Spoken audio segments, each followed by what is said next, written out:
Boa noite. Hoje a gente começa um novo tema das quartas-feiras, que é a educação para a cultura de paz.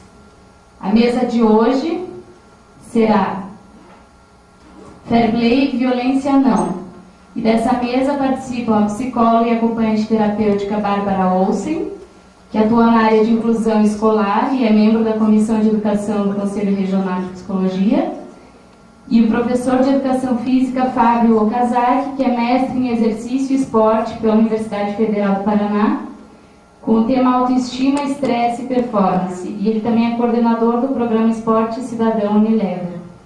Então, assim que eu anunciar a chamada deles, as pessoas que estão assistindo podem enviar perguntas por e-mail comissões08@crppr.org.br. Então, para iniciar a apresentação, eu chamo o professor Fábio Okazaki. E no final das apresentações aí podem fazer perguntas, tá? Muito obrigado, Gabriela, pelo convite. Fico muito contente de estar aqui no Conselho. Vim aqui alguns anos atrás, achei um local maravilhoso. Vi uma apresentação de uma pós de psicologia. E fico contente, embora eu seja professor de Educação Física, eu trabalhei no meu mestrado com Psicologia do Esporte, mais a fundo nos temas de autoestima e estresse. Gosto muito da área de comportamento, por essa razão, essa ligação com a psicologia, né, nesse tripé do comportamento motor, onde a gente pode pensar na parte cognitiva, afetiva e motora, sempre trabalhando junto. Bom, gente, me chamaram para falar sobre Fair Play. Particularmente uma coisa interessante, bem na moda, né? Na última Copa do Mundo tinha bandeira, até o hino do Fair Play e outras coisas acontecendo. A nossa seleção, embora numa atuação não tão boa, dizem que foi uma seleção bem Fair Play, né? Salvo alguns queridos jogadores. Embora depois que eu assisti a final, eu até acredito que todos foram bem Fair Play no Brasil, né? Até as entradas foram boas. Bom, eu vou estar falando com vocês, por favor, Gabi, em torno de uns 30 minutos. Nosso público aqui está considerável em vista da temperatura, né? Eu passei também no termômetro 4 graus, falei, meu Deus, só gente que vai lá para o conselho. Mas vocês, parabéns que estão aqui, né? Os que estão na internet em casa também fizeram bem, viu? A opção. Eu talvez estaria aí. A gente vai estar junto durante os próximos 30 minutos. Evitem dormir, né, gente? Aqui está mais quentinho. Então, se eu tenho que ficar mais parado em virtude da internet. Mas eu dou uns gritos, qualquer coisa para vocês. Não conversem muito, um pouquinho, não faz mal, se for para falar bem, né? Opa, você está indo bem, tá legal. Não ande desnecessariamente, que vai atrapalhar a filmagem, né? Desligue o seu celular. Eu também gosto da vida com trilha sonora, mas pelo menos nos próximos 30 minutos a gente faz uma pausinha. E por favor, divirtam-se, né? Vocês estão à liberdade, a gente está aqui para trocar experiências. Eu vou estar falando um pouquinho do tema e vocês seguem à vontade para depois as perguntas. E vocês também estão na internet, por favor, enviem e-mail para a gente e a gente vai tentar esclarecer as dúvidas que nós pudermos aqui. Bom, eu vou estar falando rapidamente, pode passar aqui, por favor, de um breve histórico, né, e do conceito. A gente vai estar falando um pouquinho das definições da literatura quando a gente fala de Fair Play. A gente vai estar passando alguns estudos sobre o tema, aí eu vou estar passando uma experiência prática do programa que eu coordeno, que é o programa Esporte Cidadão Unilever. Ele acontece aqui no Paraná todo, e a gente tem algumas ações. Já trabalhamos com o tema Fair Play como um tema dessa ONG durante um ano, onde a gente desenvolveu algumas atividades, a gente vai estar conversando com vocês. Tá ok? Então, o termo, ele surge como um dos principais valores inerentes ao ideal olímpico, concebido pelo Pierre de Coubertin, quando ele fala um pouquinho no início dos Jogos Olímpicos Modernos, né? Ele vem de uma questão inglesa, né? Os ingleses até esses dias, não sei se alguém acompanha esses dias, eu estou sendo gentil, né? Há algum tempo teve um dos jogos do campeonato inglês em que acabou um dos atletas falecendo no meio do intervalo, né? E os jogadores até no reinício da partida, no outro, quando tiveram mais 90 minutos, iniciaram com um gol de goleiro. Alguém chegou a ver isso ou não? Sim, não? Então foi uma atitude bem legal. Um dos jogadores faleceu no intervalo e o time estava ganhando de 1-0. No reinício da partida, a partida reiniciou 0-0 e o goleiro foi lá e o pessoal deixou fazer o gol. Assim, no esporte a gente tem diversos exemplos, embora pareçam mais os exemplos não fair play, né? Mas a gente tem diversos exemplos legais. Bom, seguindo então, por favor, Gabi. De acordo com o Lenk, em 87, o fair play tem uma dupla natureza. O que seria então? É um comportamento esperado, né, em termos éticos e morais. Primeiro, no fair play formal. O que seria isso? Que o atleta respeitasse as regras que são estabelecidas dentro do jogo, né? Então, se a gente for passar por diversos outros esportes, diversas modalidades, cada uma tem alguns determinados comportamentos de regra. Eu posso citar algumas questões que a maioria das modalidades tem um cumprimento formal, entre todas as modalidades, né, de início de jogo. Algumas têm esse cumprimento como regra, por exemplo, quando a gente pega a modalidade de voleibol, que é obrigado a se cumprimentar na rede ali no início e no final. Em outras modalidades não existe essa necessidade de acontecer. Algumas outras esse cumprimento ele é até mais formal, quando a gente vai para as lutas, em que às vezes só tem um cumprimento sem contato físico até. E algumas modalidades também permitem uma certa agressividade, diferente de violência, é claro, quando a gente pensa no cumprimento das regras, né? Algumas modalidades têm contato, algumas têm obrigatoriedade de contato, se a gente for pensar nos esportes de lutas, né, o combate, e tem também o fair play informal, que seria o quê? Seriam aquelas atitudes que a gente pensa que não estão em regra, mas que a gente pressupõe um cavalheirismo, né, de educação e de não uso de algumas questões que a gente vê de postura de atleta e que não são uma infração de regra, né? Falar alguma coisa para outra, ou etc. Em algumas modalidades não vai ser uma infração. Ou como a gente viu ali, não sei se vocês repararam nas fotos, talvez o pessoal da internet nem tanto, tem umas fotos bem bonitas ali de regra no começo do fair play, né? Ou chutando, ou fazendo algumas coisas. Bom, quando a gente pensa em fair play, a gente pensa também, como a gente falou em questão de valores, pode passar por favor, Gabi? Em uma certa confusão que existe. O fair play é o mesmo que espírito esportivo? Essa é uma pergunta interessante. Quando a gente vai procurar na literatura, a gente vê os dois bem aliados, ou um falando do outro, ou um tem a ver com o outro, um transpassa o outro. E a gente pensa que o quê? O espírito esportivo é algo, alguns autores apontam isso, que julgamos conhecer o sentido, mas consideramos definir com exatidão. É uma coisa bem simples para nós esportes, a gente fala, poxa, tem que ter espírito esportivo para fazer as coisas, etc. É algo bem comum, mas é difícil da gente explicar, né, o que é o espírito esportivo e etc. Em alguns eventos que a gente já fez com as crianças, a gente tinha os dois personagens, não era o fair play, que era um aluno bonzinho, mas o espírito esportivo, que permeava pelas competições, que andava com as crianças, que passava algumas ideias. Eu diria que talvez a gente poderia pensar empiricamente no sentido quando a gente pensa nos dois campos que a gente falou anteriormente, né, do fair play formal e informal. Se fosse o formal realmente a atitude do atleta, da questão do fair play, e o espírito esportivo, quem sabe, a parte informal das outras questões. Pode passar, Gabi, por favor. Então, quando a gente pensa em fair play, todos os autores apontam como uma conduta ética para o envolvimento com o esporte e os demais envolvidos na prática, né, gente? Então é algo realmente de conduta do que se espera ou não do atleta. A gente vai estar falando um pouquinho de fair play, dos conceitos agora na sequência. Pode passar, Gabi, por favor. E a gente vai estar discutindo um pouquinho esses conceitos e o que a literatura fala sobre essas questões. Bom, então Martins, ele aborda o tema analisando como um comportamento moral no meio esportivo. Seria interessante a gente fazer um parênteses, quando a gente vai buscar na internet ou em qualquer periódico, a gente vê uma discussão bem grande a respeito do fair play hoje, ligado não só à conduta do desportista, mas também ligado a condutas de dirigentes, de arbitragem, de outras questões, né? Na área de sociologia, principalmente, a gente consegue ver um cenário de discussão bem grande em virtude de como o esporte é passado. Talvez aqui no Brasil a melhor forma da gente discutir essa questão seria se a gente fosse pensar no futebol, né? Temos por uma questão histórica, e nem vamos discutir tanto isso, mas vale a pena a gente falar quando a gente fala um pouquinho de valores e dessa questão do fair play, uma cultura de levar vantagem, né? Nós brasileiros temos essa alegria, parece.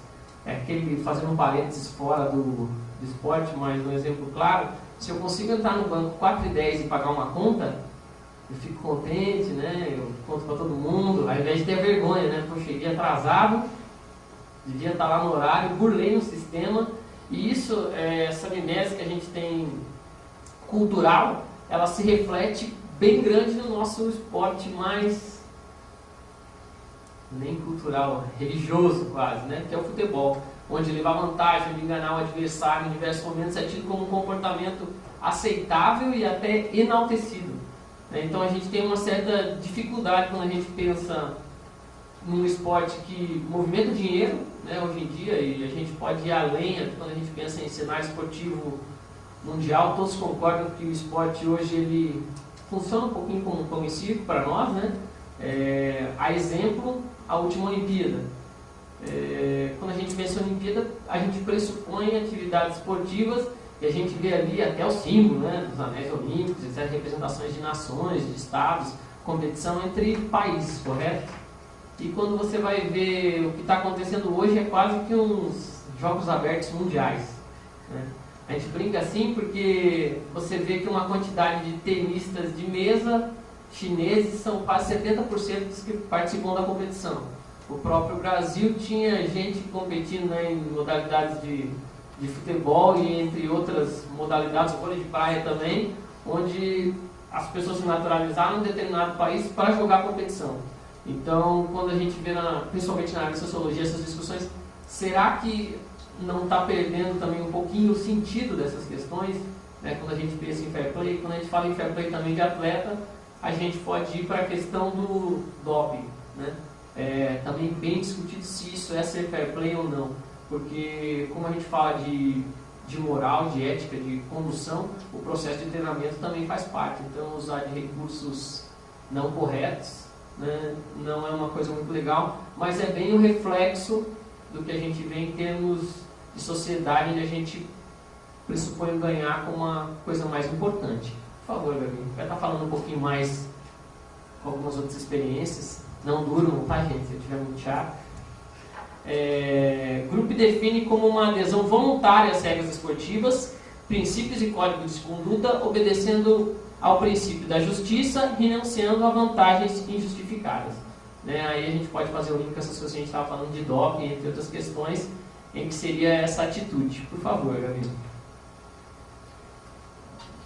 O Ron e O'Connor, eles perspectivam o conceito de uma forma mais global, não sendo apenas uma forma de jogar o jogo, mas uma maneira de estar na vida, ou seja, passando talvez por aí bem claro uma questão de valor realmente, né, do fair play, que seria isso. Por favor, estou indo na conceituação, gente, mas a gente já vai com os exemplos práticos, tá?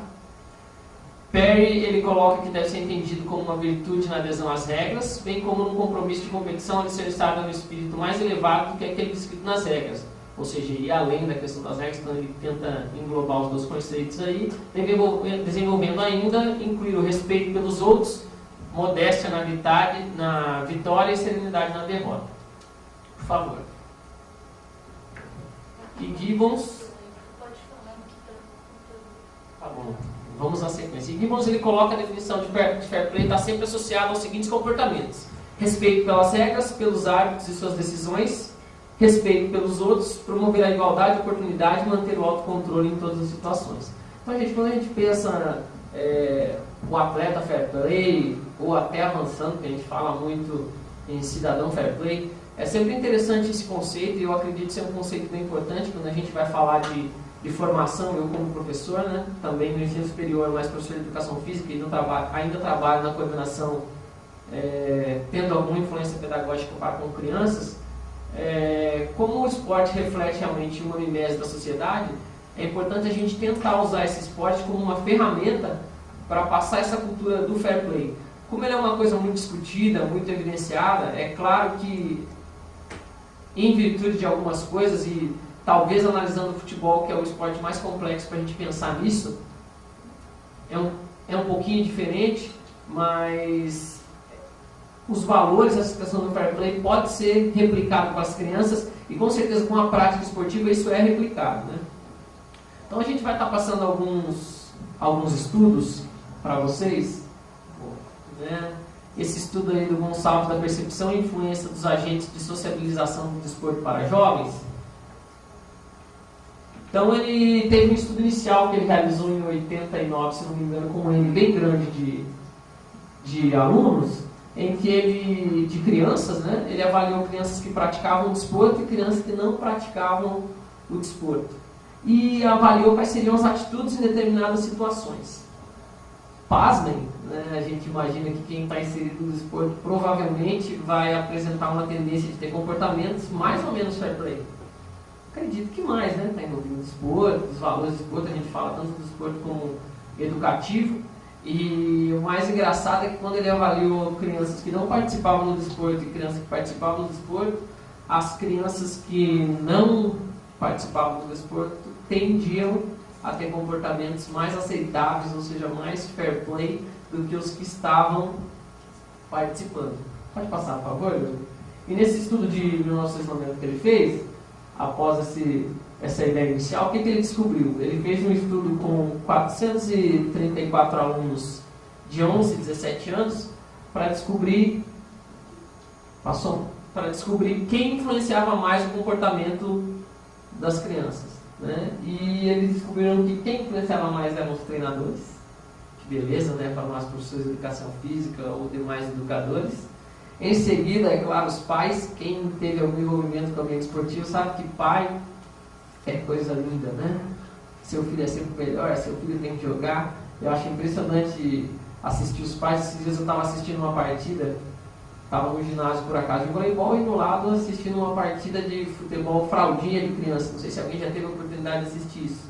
As crianças são as que menos estão sabendo o que está acontecendo, né? Porque enquanto um está jogando a bola, estava na frente, o goleiro estava andando em cima da linha da área, né? Viajando, conversando, nem ligando o que estava acontecendo. E os pais na arquibancada só faltava um matar o outro, né?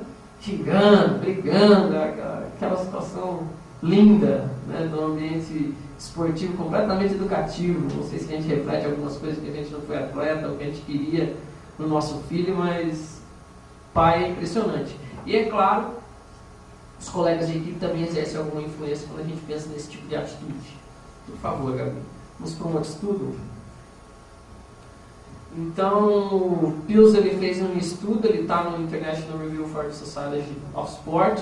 Ele trabalhou com o quê? Atletas e técnicos de futebol, né, com crianças de 12 a 14 anos. E ele verificou as questões de violência e atitudes injustas como uma consequência do esporte de sucesso. Deixa eu exemplificar isso aqui um pouquinho melhor. O que ele percebeu? Ele foi vendo as crianças avaliando quanto ao nível que elas estavam, né, ao tempo de prática que elas estavam inseridas na modalidade. E o que eles perceberam?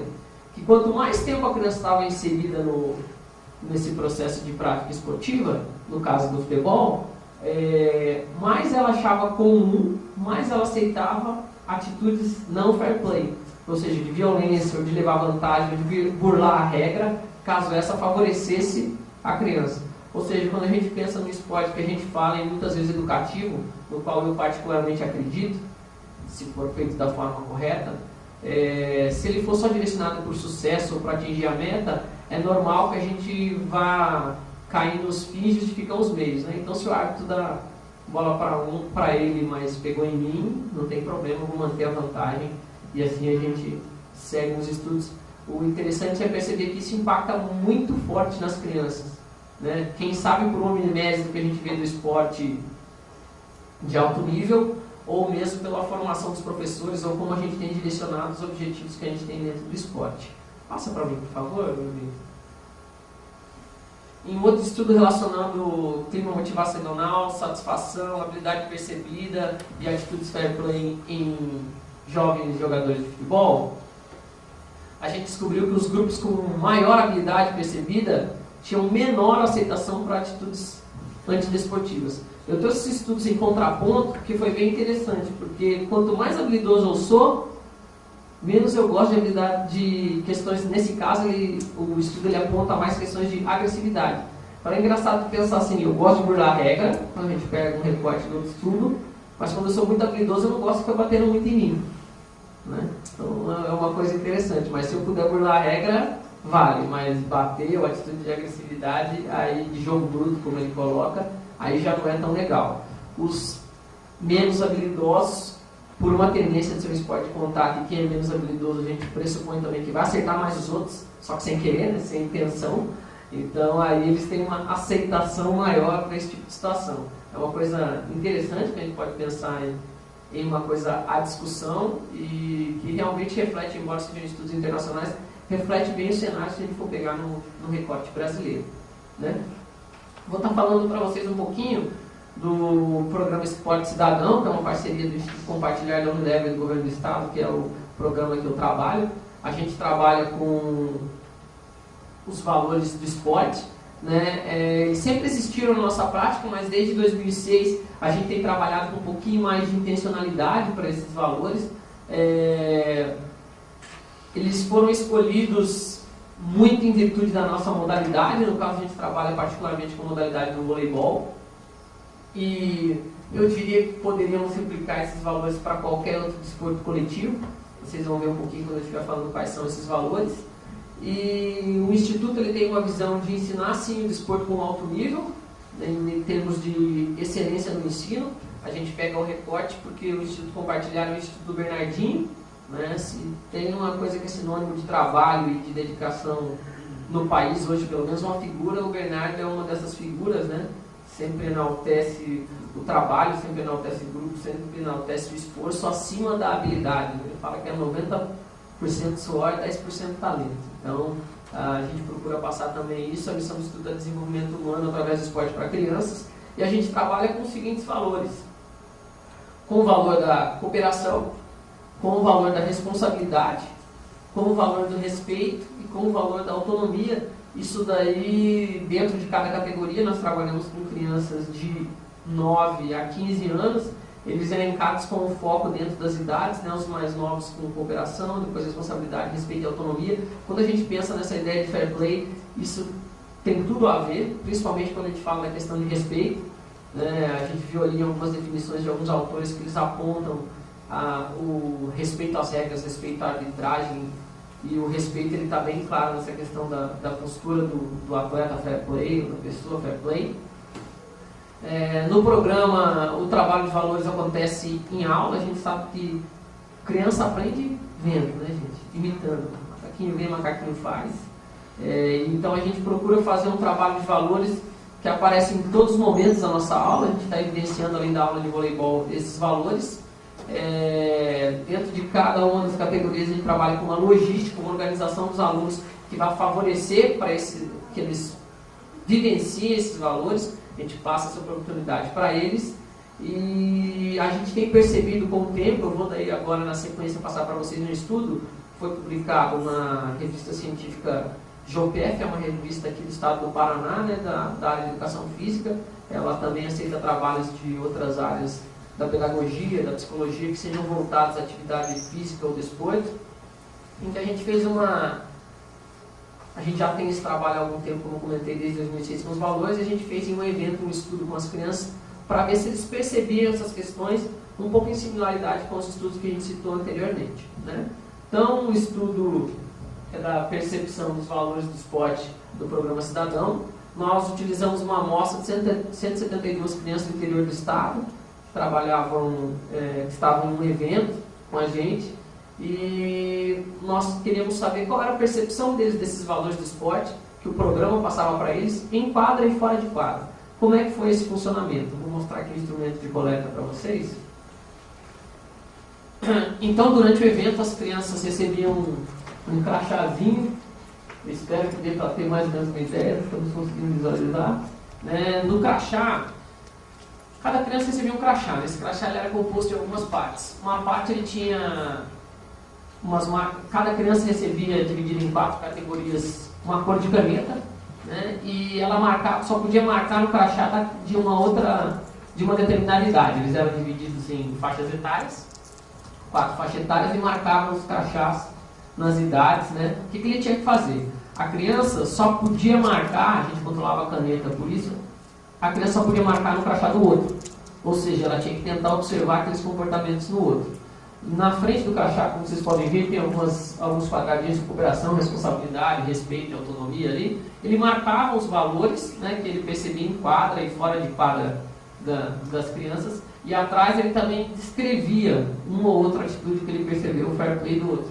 Podendo ser essa atitude dentro de quadra quanto fora de quadra. Quando a gente pensa na conceituação, que a gente fala de algumas coisas eu gosto mais das conceituações mais abrangentes, que provavelmente a pessoa fair play, ela transcende a quadra, né? Vamos pensar aí na postura o atleta que tem todos esses comportamentos éticos e morais em ação, né? Quando ele está jogando, ele provavelmente deve refletir isso fora.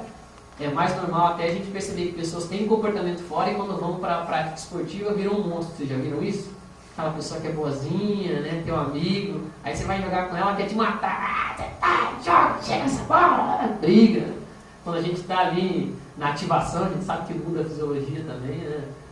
Tem alguns aspectos fisiológicos de adrenalina, entre outras questões, do contato, e a pessoa se transforma, mas a gente sabe que se ele consegue se controlar naquela situação, ele provavelmente vai conseguir se controlar em situações fora, e até em situações de estresse, né? A gente percebe que os atletas que são acostumados com esse nível de adrenalina, essa excitação, eles também conseguem se controlar em outras situações de maneira também mais fácil.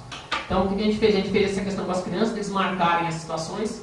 É claro que nós não fomos hipócritas, também deixamos um campo atrás do crachá para a pessoa marcar quando ele via ele fazendo uma atitude não fair play, né? Ou seja, uma atitude fora do valor, de desrespeito, de briga, de qualquer outra questão. Mas o que a gente achou interessante, o que foi legal? A gente, é claro, enalteceu os comportamentos corretos, né, gente? Porque quando a gente está falando de criança, a gente vai conversar, a gente vai fazer qualquer coisa, o mais normal é que quando ele faz 9 comportamentos corretos, ele não fala nada, porque a gente pensa que o correto é obrigação, né?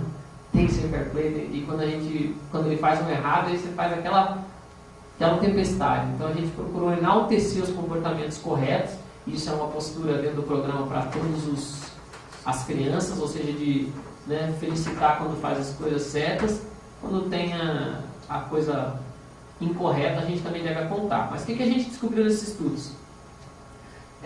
Os alunos perceberam diversas ações referentes aos valores trabalhados, né? Então a gente teve 274, 917 marcações de cooperação, 761 marcações de responsabilidade, 767 marcações de respeito e 576 marcações de autonomia, ou seja, ações autônomas que a criança começou a fazer sem ninguém pedir para ela, né, de ajudar, de fazer qualquer coisa.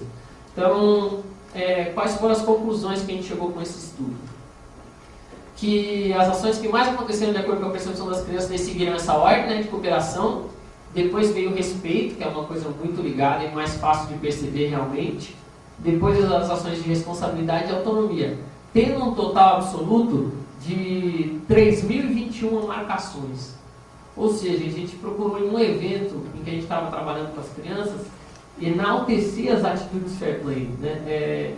Indo talvez um pouco além do que os outros estudos colocaram, em termos de apresentação quanto à percepção da criança dos comportamentos, onde ela elencava, mas ali o que a gente fez? A gente fez com que as crianças estivessem percebendo o comportamento das outras crianças, de acordo com as determinadas idades estipuladas, né? Ou seja, além do exercício dela estar vendo o valor acontecendo, ela também tinha exercício de ir lá, de marcar no crachá do outro a ação, e assim a gente fez durante todo o evento.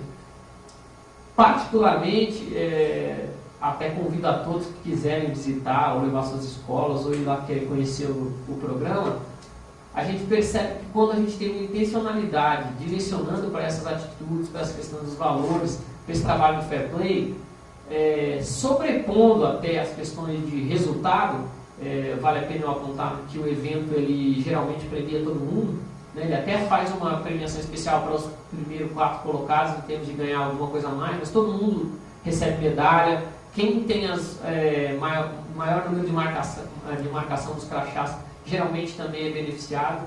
Então a gente procura reproduzir uma mimese inversa ao que a gente vê no desporto em termos de rendimento, de importa o resultado, de importa se eu ganhei e briguei com todo mundo na minha equipe, não importa que eu ganhei. Eu até acho que, dependendo do nível que as coisas acontecem, nem sei se essa é a melhor atitude, mas às vezes funciona, né? A gente tem exemplos aí de diversos técnicos que às vezes fazem isso para conseguir resultados, né? Se é melhor que o time seja unido e brigue comigo, etc., ou tenha posturas mais densas, a gente sabe que tem salário, tem dinheiro, tem cobrança, tem outras questões que envolvem. Mas quando a gente pensa em desporto com criança, quando a gente pensa em atitudes, que é o que vai semear essas posturas lá na frente, a gente realmente tem que investir um pouquinho em enaltecer as coisas corretas e mostrar que o ganhar ou perder ele vai ser bem normal. Quando a gente fala também do conceito de fair play, a gente mostra que é perder com dignidade, né? Saber perder também é uma coisa importante. E quem é atleta sabe que vai ganhar um dia, perder outro, ganhar um dia, perder outro.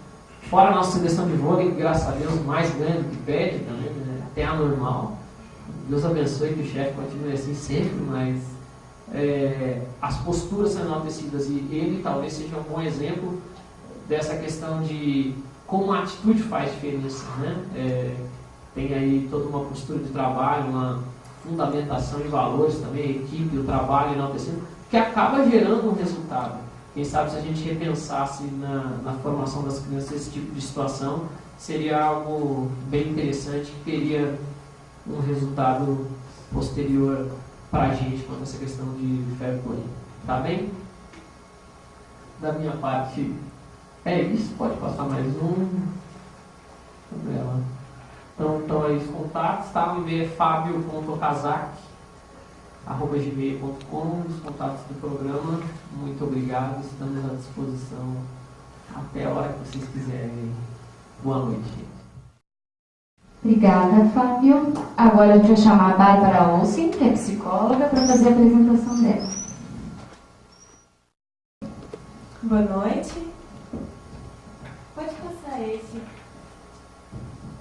Como eu já esperava, né, o conceito de fair play já foi bastante trabalhado, né, pelo Fábio. Eu trouxe então alguns exemplos do Comitê Internacional para o Fair Play de 2000, de condutas fair play, né, para ilustrar um pouquinho. Então, por exemplo, quando um pugilista deixa de bater no adversário, quando vê que ele não está mais podendo se defender, mesmo que o juiz não tenha pedido para eles se separarem, a gente pode mostrar como um exemplo de conduta fair play.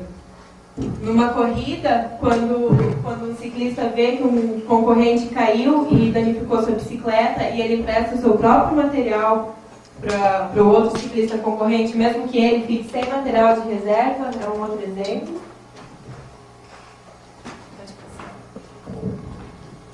Quando um concorrente numa regata está, por exemplo, em primeiro lugar e ele vê que um adversário virou o seu veleiro e ele deixa e abre mão do primeiro lugar para ir lá ajudar o concorrente.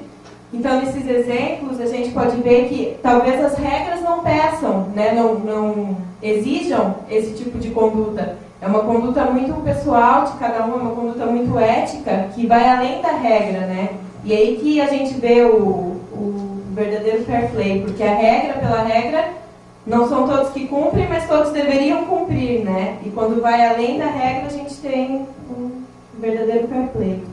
Aqui eu trouxe um exemplo de uma pessoa não fair play, nada fair play. Aí, é uma jogadora de futebol do Novo México, nos Estados Unidos. Piadinhas à parte, esse vídeo rola na internet com o nome de namorada do Felipe Melo. Primeiro ela dá um soco no adversário. Não sei se na internet vai dar pra ver.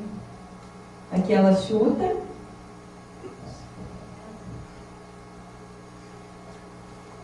Senta em cima.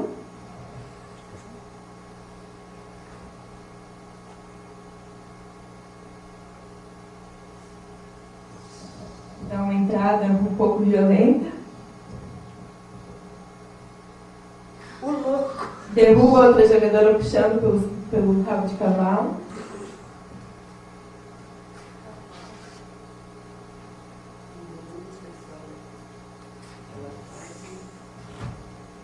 Aqui, quando a outra jogadora cai, ela chuta a bola na cara. e aí ela dá um tapa na cara da outra jogadora. Pode passar. São comportamentos que a gente vê que ela não pode nem dar desculpa que não viu que pisou, né? Como o Felipe Melo falou ali na Copa, que ele não percebeu que estava pisando no adversário. São atitudes totalmente intencionais, né? E daí a gente se pergunta que fatores que influenciam no comportamento anti ou pró-fair play. A gente vê que às vezes é ali um segundo, né, que você pode escolher entre pisar no adversário que está ali no chão, ajudar o adversário que está em dificuldade ou não fazer nada, né? Então a gente pode pensar no homem como um ser biopsicossocial. A gente não pode falar que foi só o psicológico, que foi só o ambiente onde ele estava inserido, ou que foi só a parte biológica, né? Na parte social, a gente poderia citar, por exemplo, o tipo de treinamento e de treinador, né? A gente sabe que tem treinadores, como o Fábio falou, que valorizam a violência, ou treinadores que valorizam o espírito de equipe, e isso com certeza influencia na cabeça de cada um, porque você pode ser uma pessoa calma e tal, mas se você está num ambiente que o tempo inteiro te pede isso, você também vai ser influenciado, né?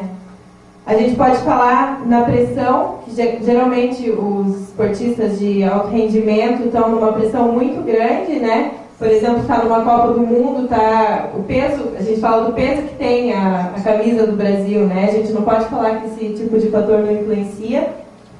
Aí os fatores de cada um, né? O manejo da raiva, tem gente que tem pouca habilidade de manejar a própria raiva, que são aquelas pessoas que a gente fala pavio curto, esquentadinho, que não leva desaforo para casa.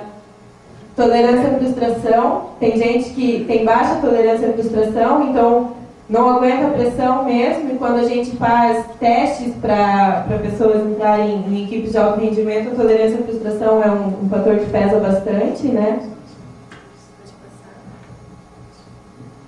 A questão hormonal, né? Quando você está numa situação de estresse, noradrenalina, cortisol e adrenalina fazem efeitos realmente importantes no nosso desempenho. É o que a gente chama dos hormônios do flight or fight, né? Que te prepara para a luta mesmo. Então, tem o aumento da frequência cardíaca, respiratória, o corpo facial, o aumento da força. Então, realmente, os hormônios te preparam para a luta, né? E aí, os fatores psicológicos, né? O temperamento, o caráter e a personalidade, que daí é o de cada um. Você pode estar com o treinador mais calmo do mundo, com todos os ambientes sociais te favorecendo, mas se aquilo é muito seu, vai acabar surgindo também, né? Aí eu trouxe essa frase que eu acho bastante importante, é que o desenvolvimento moral, bem como o espírito desportivo, não são processos que nascem de forma mágica nas pessoas, é uma coisa que precisa ser treinada, né? E qual que é o melhor momento para você treinar isso? É na infância. Se você vem desde pequenininho trabalhando esses valores com as crianças, na hora que você tem aquele 1 segundo para pensar se você vai chutar, ou se você vai ajudar, ou se você não vai fazer nada, a tendência que ela tenha uma atitude fair play é muito maior, né? Eu trouxe uns valores que podem ser trabalhados, né, que não à toa, porque eu entrei em contato com alguns professores de educação física e um deles é do mesmo programa do Fábio, então são os mesmos valores, né? Com as crianças menores, talvez se você for falar de autonomia, ela ainda não vai ter a capacidade de entender, mas você pode falar de cooperação, de responsabilidade, e pouco a pouco, né, quando a criança vai crescendo, você vai inserindo novos valores e vai trabalhando isso com ela. O papel dos pais, dos treinadores e dos professores de educação física também vai ser bastante importante, né? Um exemplo de aula prática de educação física que pode estar trabalhando fair play são os jogos colaborativos, no qual a equipe só ganha se todos ajudarem. E geralmente é uma equipe só, a turma toda é um time, né? Então no fim todos saem ganhando. Aí os princípios do esporte educacional, né? Construção coletiva, respeito à diversidade, educação integral, com autonomia e inclusão de todos. Eu trouxe uma frase do Goethe, que não tem nada a ver com esporte, né? Um filósofo alemão, mas ele diz que o talento educa-se na calma e o caráter no tumulto da vida. Então é importante você estar consolidando e ter essa formação sólida dos valores morais e éticos, né? Porque daí na hora do vamos ver, Na hora que você está esquentado, na hora que o jogo está pegando, você vai ser uma pessoa que vai conseguir se segurar, né? Meu nome e contato. Sumiu um slide, mas eu tinha um slide também falando do modelo, né? Era uma foto de uma criança fazendo um gesto obsceno e com uma expressão de muita raiva para a torcida. E as crianças, elas aprendem a partir do modelo, né? Provavelmente esse menino que está no meio da torcida, ele não está entendendo completamente o que está acontecendo ali no jogo, ele não está sentindo toda essa raiva que ele está demonstrando, e talvez ele nem saiba o que aquele gesto que ele está fazendo quer dizer. Provavelmente ele está copiando um gesto que ele viu e que foi de alguma forma enaltecida, e mesmo sem ter compreensão, ele está repetindo, né? Então é muito importante a gente, os psicólogos, os professores, principalmente aí os de educação física, né, que vão estar mais no corpo a corpo com as crianças no quesito esporte, e os treinadores estarem muito atentos, porque as crianças elas aprendem a partir do modelo. Então não adianta você falar de fair play, mas você ser um professor que xinga os seus alunos ou que é esquentadinho também, né? Aqui, para mim, é uma foto bem clara que é a partir do modelo que a gente está aprendendo, né? Então, você tem que cuidar muito quando você também é um formador de opinião. É isso. Obrigada.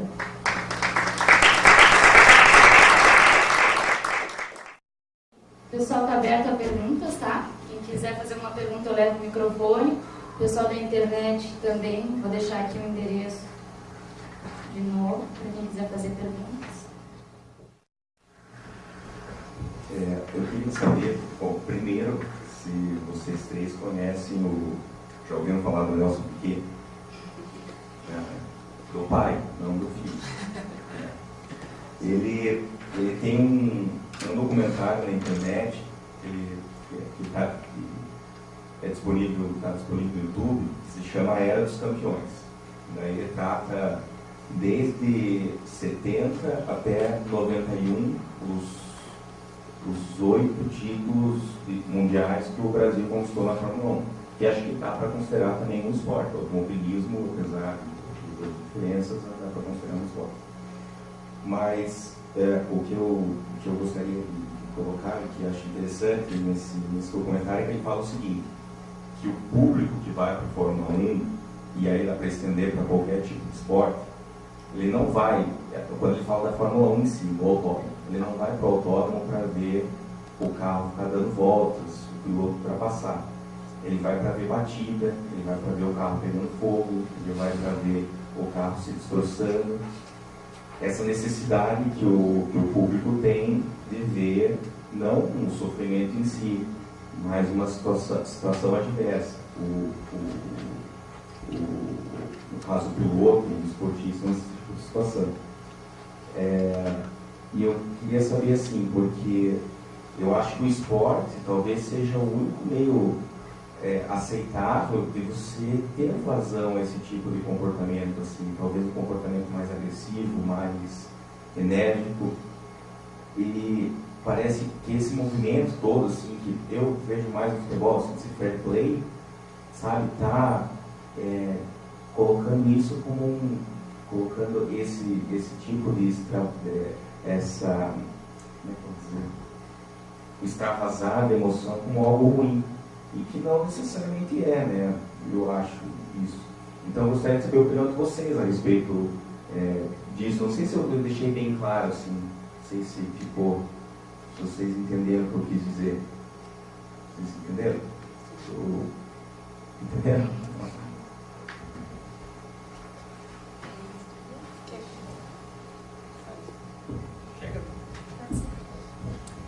Eu entendi assim, que você está perguntando se essa agressividade no esporte é aceitável só porque acontece dentro do esporte. Na minha opinião, não. Até porque o esporte originalmente, quando a gente vai ver lá das origens da Grécia, do próprio olimpismo, não era para ser assim. Inclusive o esporte era visto como, devia ser uma coisa mais de cavalheirismo. Existe um termo que se chamava... eles tinham que usar os mesmos comportamentos de um cavalheiro. Nas escolas inglesas, onde começou essa parte de valores no esporte, O esporte deveria tornar a pessoa boa, então não se esperava que visse essa agressividade dentro do esporte. O que eu acho é que está um pouco permissivo, na minha opinião, que não deveria ser assim. Acontece porque é permitido, é visto como algo normal. Mas é muito fácil as pessoas exagerarem se ficar assim. E a gente sabe que deve ter um limite, mas se você permite que isso aconteça, você já não tem mais controle sobre esse limite. E como a Bárbara mesma falou, existe partes fisiológicas, de química mesmo cerebral, que estimulam a agressividade nesses momentos. Então, eu acredito que a pessoa tem que ser treinada a controlar esses aspectos. Eu admiro o esporte por isso, porque ele desenvolve esse potencial nas pessoas. E o que a gente não pode é deixar passar, né? Por exemplo, você pode ser um lutador de boxe, mas você cumprimenta o seu adversário no começo e no final do jogo. Você não pode colocar o dedo no olho, você não pode morder a orelha. Você pode ter uma atitude, até uma entrada mais forte no futebol. Você não pode pegar e puxar o cabelo do seu adversário, como a gente viu ali, né? Então é muito a questão do limite, a questão do equilíbrio. O ir além, quando vai para a maldade, vai para um comportamento maldoso, aí não tem nada a ver com fair play, né? Agora, a agressividade no esporte, por exemplo, numa luta de boxe, daí eu acredito que seja aceitável, né? É quando parte para maldade que daí não deve ser permitido. Boa noite. Como é seu nome? Desculpe. Luiz Felipe. Gostei da pergunta, Luiz. A minha opinião, né? Eu acho que em algumas coisas o esporte ainda, hoje, eu penso um pouco, ele ainda um pouco pão e circo nosso, né? Se a gente for pensar lá, sabe? Quero ver gladiador, leão comer a cabeça da pessoa, sangue. Um pouco no intuito de alienar a massa. Né? A gente não sabe até que ponto as coisas são ou não organizadas no futebol em termos do resultado, por exemplo. Vou pegar esse esporte que talvez seja o único que tenha o maior grande evento que para o Brasil. Eu estou até com medo aqui em Curitiba quando tiver a Copa, porque se nesse período que não era aqui, estava tudo parado, né? Imagine quando a Copa for aqui, com jogos aqui então. Nós não vamos trabalhar um ano, mas indiferente dessa questão. Até vou ficar meio feliz, né? Ficar umas folgas. O chato do Brasil foi que a gente não podia fazer churrasco porque ia folga no serviço. Tô brincando. Mas assim, quando a gente pensa em eu acho normal também o público ir ver esse tipo de coisa. Eu acho que, eu não sei, até quem sabe os psicólogos poderiam até falar um pouquinho mais disso, dessa questão do humano gostar de ver algumas coisas acontecendo, né? Ou violência, ou não sei de onde surge esse comportamento. E eu acho também que se a gente for avaliar o esporte, daí eu concordo com a Gabi do que ela falou, ele tem uma coisa muito legal, que tem diversas modalidades também que permitem um extravasar de alguma coisa, né?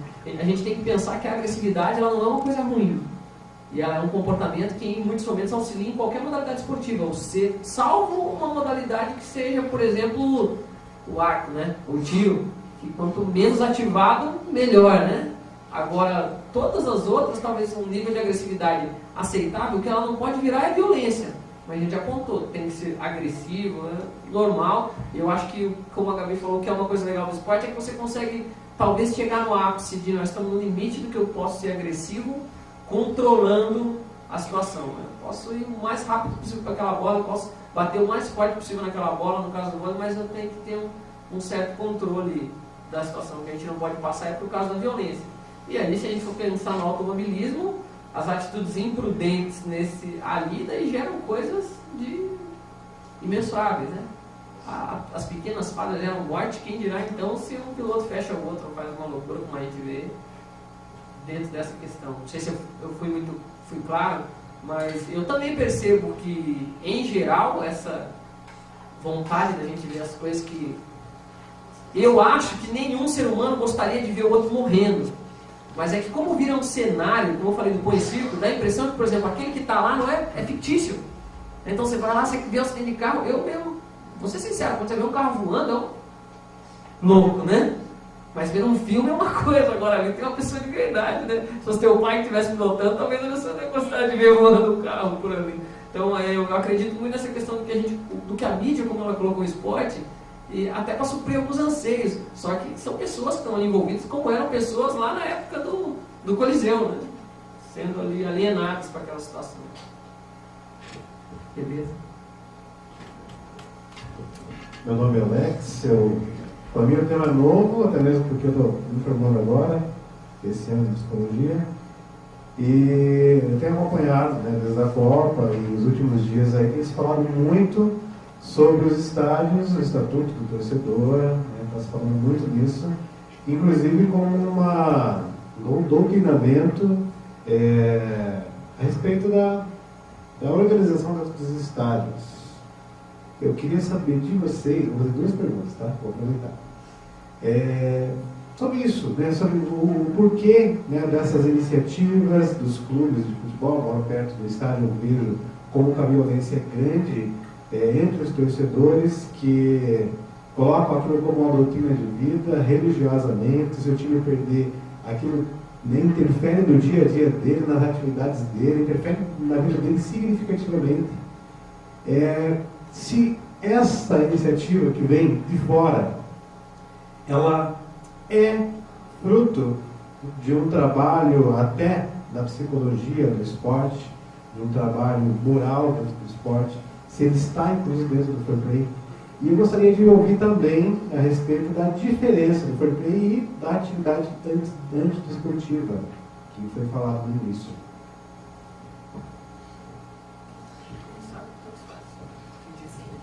Com relação às torcidas, existem psicólogos do esporte, especialistas, que tentam trabalhar com a torcida. Porque até agora a psicologia do esporte, dentro do rendimento, trabalharia os atletas e o treinador, né, a comissão técnica. Já existe uma vertente que tenta trabalhar com dirigentes, com a conscientização deles, e uma outra parcela que tenta trabalhar com a torcida, principalmente com as torcidas organizadas. Não é muito divulgado o trabalho, não sei se tem muitas pessoas trabalhando e se já tem resultados, mas seria uma coisa interessante de se trabalhar.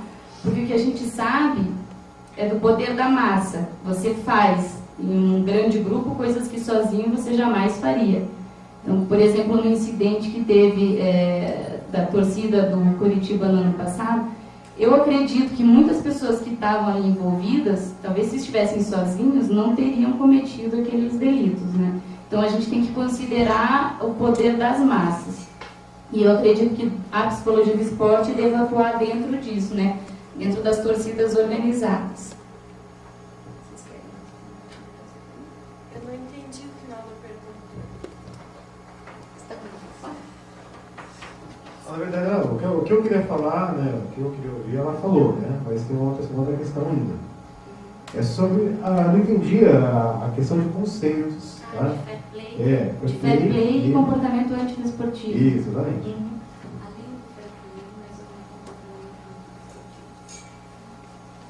O fair play, a gente traduzindo para o português, é jogo limpo, né?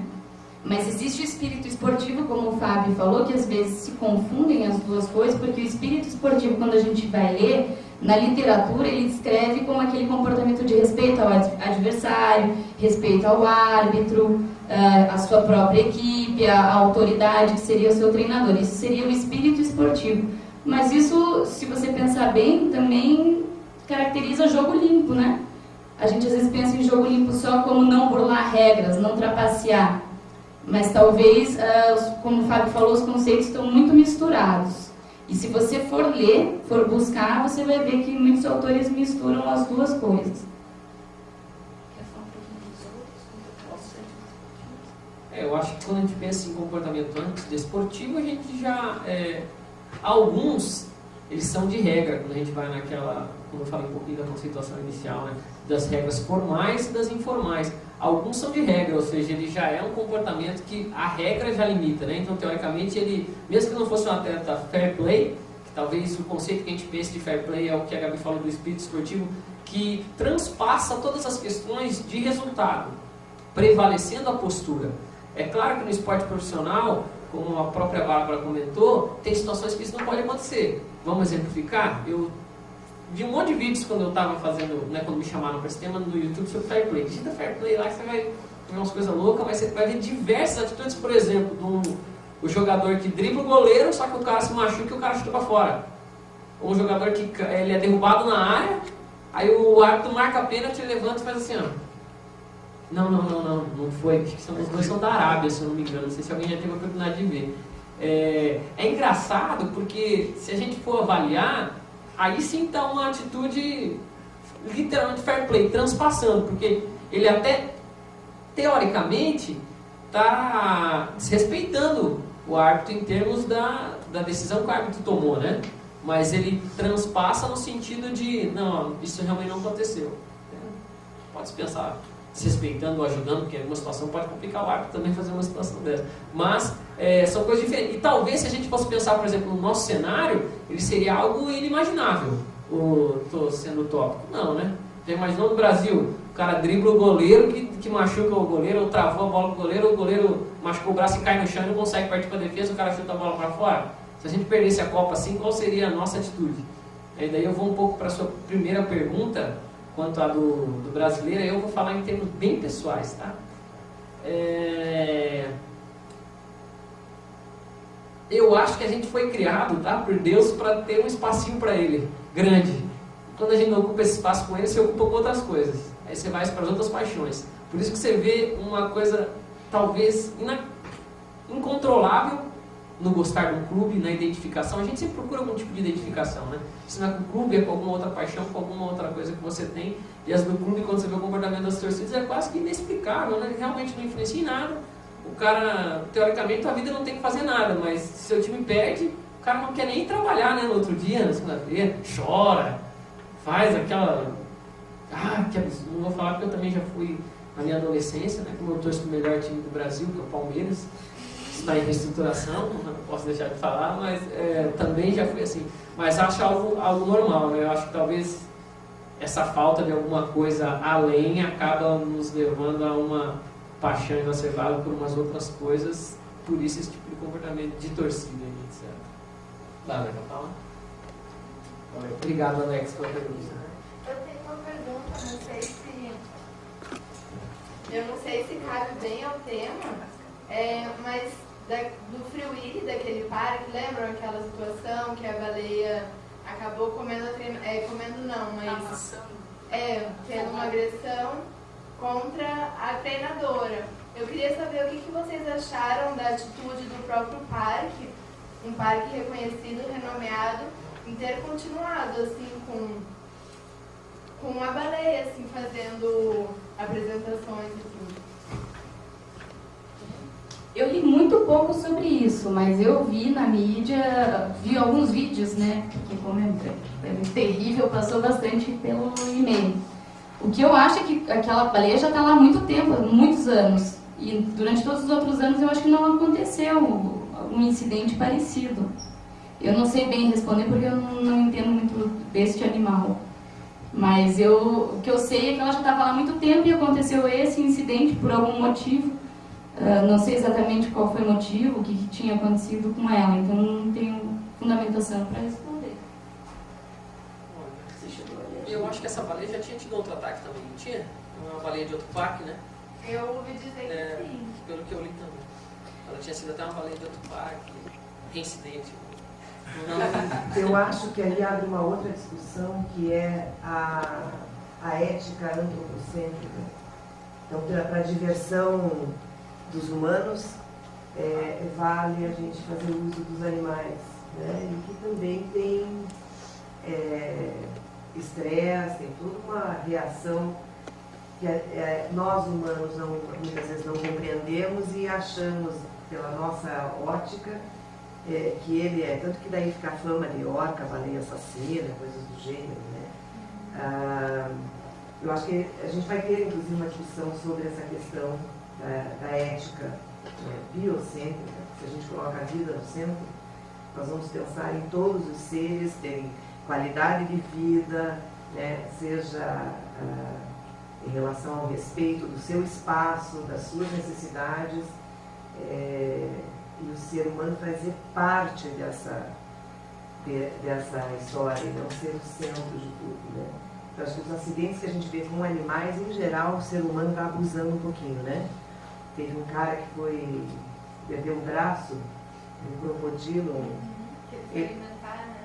Alimentar nada, ele vivia fazendo, ele batia, mostrava o quanto ele era, desafiava o perigo, né? Ele fez com vários animais bem agressivos para a nossa ótica humana, e acabou levando dele, né? E teve um outro que, por um acidente, num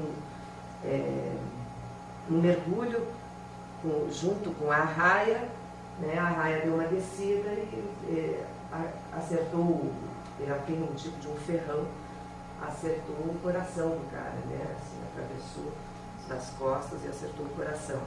Que também desafiava, por uma questão de adrenalina. Tem gente que vai subir, descer morro, pular de paraquedas, e tem quem usa os animais também nessa provocação de adrenalina e alegrar os que estão assistindo, seja quem está esperando o acidente automobilístico, seja quem está esperando que realmente o crocodilo vai comer o braço do cara, que um dia come. Mas enfim, a gente vai ter num outro momento, na sequência das quartas-feiras, não deste mês, a gente vai discutir isso também. Daí tem pessoas que trabalham daí na relação com os animais, vão poder trazer mais informações para a gente. Mais alguma pergunta? Eu tenho uma pergunta para o Fábio. Você falou de um estudo de comportamentos de fair play em praticantes e não praticantes de esportes, né? E o resultado foi um pouco inesperado. Eu queria saber, na tua opinião, o que você acha que ocasionou esse resultado diferente do que a gente espera. Se você acredita que tem a ver com a competitividade, que é muito estimulada pelas figuras educativas, né, que seriam os pais ou os treinadores. Olha, Gabi, eu acho que, em primeiro lugar, a modalidade já é uma coisa que... Não estou sendo contra o futebol, tá, gente? Eu gosto muito de futebol, embora eu gosto mais do vôlei, mas tudo bem. Assisto e jogo futebol, eu gosto. Mas a prática reproduz algumas coisas, faz uma mimesis para quem está aprendendo, diferenciado. O que eu penso nessa modalidade? A gente sempre, quando fala de esporte, pensa realmente na ideia lá dos ingleses, né? O esporte é algo educativo, ele tem que ter esse intuito. A maioria das modalidades foram criadas também com o intuito de lazer, de ocupar o tempo. Diversas modalidades que hoje são praticadas por crianças, quando a gente pensa também nas escolas cristãs para moços, né? Eram para pessoas mais velhas, era diferente a cadência das coisas, tudo diferenciado. E a gente realmente tem ainda, eu penso que quem está de fora ainda tem a ideia do esporte educativo. E bom, eu como profissional de educação física, por exemplo, passei por diversos professores bons e ruins. Mas por eu ter uma identificação com a coisa, ser uma pessoa sinestésica, né? Aprendo vendo, percebendo, eu aprendi e consegui tirar as boas lições das coisas. Mas se você pegar, por exemplo, as crianças nossas aqui de escola, vamos lá na 7ª série, em geral, quem não participa do time da escola, ou quem é sempre excluído da educação física, ou o último, ele começa a perder essas questões, não começa? A gostar do esporte, e até das questões de achar educativo. É interessante que minha mãe, pessoa super culta, etc., ela não vê graça nenhuma em esporte, nem acha que educa. Por quê? Porque a experiência dela não é uma pessoa tão habilidosa, né? Se a gente for pensar em termos motores, ela perdeu isso. Então, eu acho que quando eles viram essa pesquisa com crianças e acharam, o que foi diferente? Porque as crianças de fora ainda vêm com caráter educativo. Então, provavelmente, quando teve que apontar situações, o que faria em determinada situação, pela questão, com certeza, igual você falou da competitividade, eles assinalaram coisas mais coerentes. Já quem está no meio, o que ele quer? Só ganhar. Até porque, infelizmente, a gente enaltece esse tipo de coisa, né? É quem fez o gol, é quem ganhou. Às vezes não basta ganhar, tem que humilhar o adversário, entre outras coisas, faltar com respeito, né? Eu não sei se todos já puderam assistir, mas vai uma sugestão, Coach Carter, o pessoal já assistiu? Quem tiver na internet, pega, o filme não é propaganda, mas tem um momento do filme bem interessante, que é uma equipe que evolui, não vou contar o filme inteiro, mas em determinado ele faz uma intervenção, um treinador, um professor, educador no caso, dizendo assim, não basta ganhar, vocês têm que humilhar os outros. O que vocês estão fazendo com o esporte que eu gosto, né? Então, realmente, numa questão de valores, de mostrar que nem sempre o vencer nunca é mais importante que a sua postura, eu acredito. Que vencer e perder, você vai fazer isso no esporte diversas vezes, mas sim como você lida com as situações. Acho que nesse caso das crianças, sem dúvida, é essa questão da inserção na prática esportiva, tanto que um dos estudos depois que ele faz é para descobrir o porquê, e o principal influente é o treinador. E segundo é os pais. Se alguém acompanhar alguns campeonatos de futebol, você já viu o pai falar com o filho depois do jogo? Quando o filho perde? É extremamente construtivo. Estou pejorativo, né? Vamos ver lá o que o pai fala para o filho. O que um pai fala para o filho do outro, de 7 anos, 8 anos, 9 anos, e assim vai. Acho que entra um pouco até no que a gente falou. Quando está ali naquela situação de vidraça, parece que não é uma pessoa normal, né? Como a professora apontou. Deixa que coma o braço, deixa que morra, deixa que... Mesmo sendo filho do professor que está do lado. Ninguém quer fazer, eu estou aproveitando, tá? Ah, é legal. Bom, é o seguinte, o esporte, ele é incentivado nas crianças. Você vê que hoje tem escola de vôlei, tem escola de futebol, enfim, de todas as modalidades, das mais variadas, e vai ganhando a perspectiva mundial. Todo mundo tem aquele sonho de ir para as Olimpíadas, de ir para a Copa do Mundo. E do outro lado, você vê que aquele indivíduo ele tem uma expectativa muito grande no esporte, e a ansiedade, né, de ganhar o espaço, de ganhar a cancha do esporte, é grande também. E, pelo que você acabou de falar, aí a expectativa que os familiares, as pessoas que estão do lado também têm em cima da pessoa. Primeira pergunta é, isso lógico, não é uma pergunta, mas um comentário que eu gostaria de ouvir de vocês.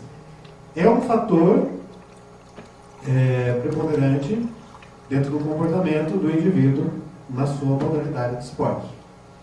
Essa é uma afirmação que eu gostaria de ver no comentário de vocês. Segundo, existe alguns auxílios, algumas instituições, algumas organizações que auxiliam o atleta a viver, a enfrentar essa ansiedade. Uma conhecidíssima são os atletas de Cristo. Eu já vi o trabalho deles que é feito.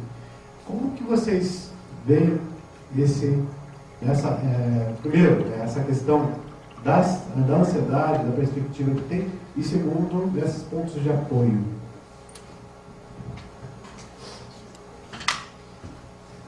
Alex, você pode fazer o começo da pergunta só, por favor? O primeiro ponto o esporte é incentivado.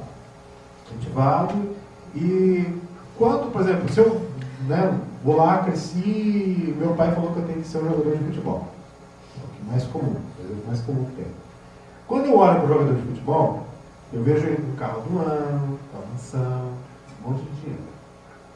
Mas eu vejo que eu não estou conseguindo atingir um bom desenvolvimento, um rendimento para chegar lá. Mas estou no meio da chuva e preciso viver daquilo, preciso desenvolver. Eu não estou conseguindo desenvolver o meu time, não estou conseguindo ser visto por um time, ninguém está querendo me comprar, meu time não quer me vender, enfim, querem me jogar dele para fora. Ou seja, aquilo que está dentro de mim, isso seria o início. Cria uma ansiedade que pode interferir no meu comportamento dentro do esporte que eu pratico, e isso, no meu ver, pode ser que esteja interferindo na questão da agressividade. Eu paro por aqui. Ansiedade e produção.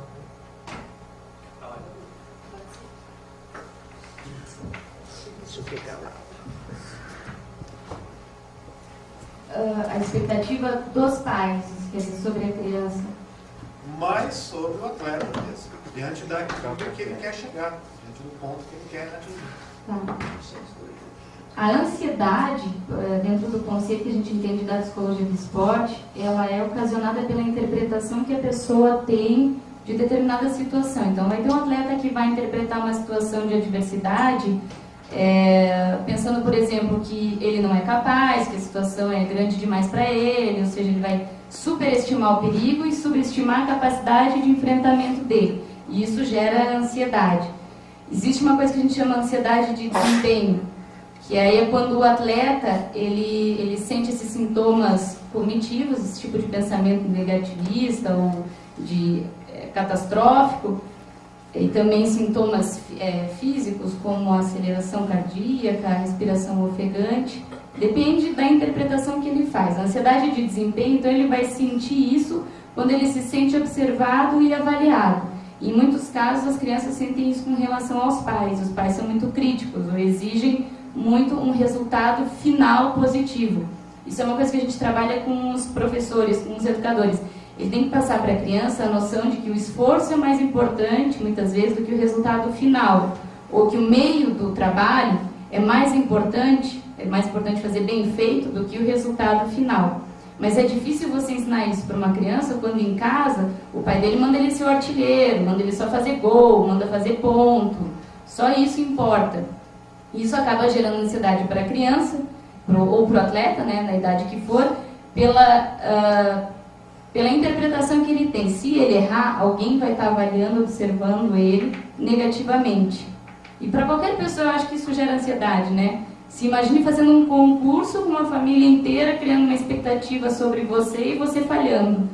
Gera ansiedade em qualquer um, né? Então eu acredito que, no caso de crianças, para trabalhar essa ansiedade, a gente tem que trabalhar com orientação a pais e treinadores, para eles não serem essa fonte de estresse. E parece simples falando, mas não é simples. Muitos treinadores e muitos pais não têm consciência, e não importa o quanto você fale, como o Fábio falou na apresentação dele, que é mais importante você recompensar os bons comportamentos do que punir os maus. Mas a gente vive como se a gente enxergasse o tempo inteiro o pontinho preto no meio do lençol branco, né? Tem todo aquele lençol bonito e você fica só cutucando no pontinho preto. Dentro da psicologia a gente entende que reforçar comportamentos positivos aumenta a probabilidade deles acontecerem. Então isso deveria ser primordial no processo educativo. Mas não é difícil você conscientizar as pessoas disso. E na parte de rendimento, que aí seria com atletas, trabalhar essa ansiedade, a gente trabalha o que na terapia cognitiva a gente chama de reestruturação cognitiva. Já que a ansiedade é ocasionada pela interpretação distorcida de uma situação, já que vários atletas podem interpretar de formas diferentes a mesma situação, então a gente tem que trabalhar sobre essas distorções de pensamento. Por que ele encara isso como uma ameaça iminente? Por que ele se sente tão acuado diante de uma avaliação de uma outra pessoa? Isso tem a ver com os conceitos que ele tem sobre ele mesmo, sobre o outro e as expectativas negativas que ele tem sobre o futuro. Isso tudo é a personalidade da pessoa. E aí, lembrando, até na mesa de psicologia de esporte, que a gente falou um pouco sobre ansiedade, existe a ansiedade estado e existe a ansiedade traço. Existem pessoas que em várias situações se comportam com um nível de ansiedade elevado, em várias situações. Então, isso é um traço da personalidade dela. E existe a ansiedade estado, que é determinada situação, competitiva ou não, qualquer outra situação de vida, que só aquela situação normalmente evoca esses níveis elevados de ansiedade. Então, quando a gente vai trabalhar com esse tema, a gente tem que diferenciar essas duas coisas, né? Ansiedade traço e ansiedade estado. Não sei se eu deixei, foi claro?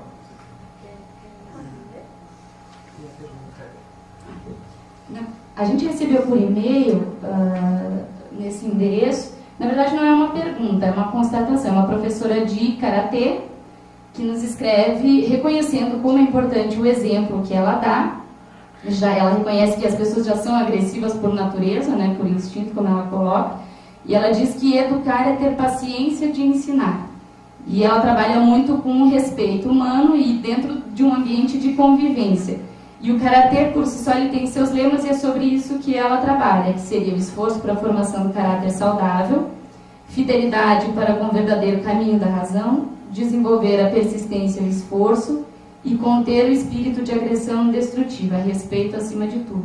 É interessante que as artes marciais, apesar de terem muito contato físico, de proporcionarem a invasão dessa violência, como vocês falaram, da agressividade, se trabalhados esses lemas de forma bem forte, bem enfatizada, a gente percebe que os alunos muitas vezes se comportam melhor do que outros esportes que não têm tanto contato. Então é aquilo que eu falei do controle. É como se fosse um cenário que te proporciona, que trabalha aquelas coisas em tempo real. E eu acho que isso que é o importante do esporte, é você ensinar a criança a se controlar, ou adolescente ou adulto, em tempo real, enquanto ele está fazendo, é como um exercício prático. Achei legal, Emi. Foi a Adelaide que mandou.